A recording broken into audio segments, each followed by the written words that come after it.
যেসব সংখ্যার শেষে 5 আছে তাদের বর্গ বা স্কোয়ার নির্ণয় করার একটি শর্টকাট পদ্ধতি।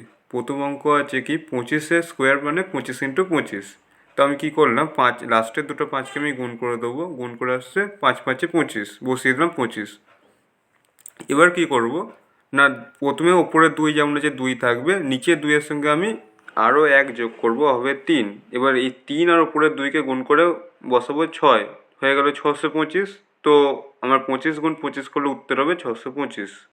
এবার পরের অঙ্ক দেখি। পরের অঙ্ক দেওয়া আছে 65 স্কোয়ার। তো 65 × 65 বসালাম, নিয়ম একই, 5 × 5, লাস্টের দুটো 5 গুণ করে হলো 25। ওপরের 6 যেমন আছে রইবে, নিচে 6-এর সঙ্গে 1 যোগ করলাম 7। এই 7 আর উপরের 6 আমি যদি গুণ করি পেলাম 42, তো আমি 42কে বসিয়ে দিলাম। অতএব 65 স্কোয়ার মানে হচ্ছে 4225। এবার আরেকটা অঙ্ক দেখে নিই, 125 × 125।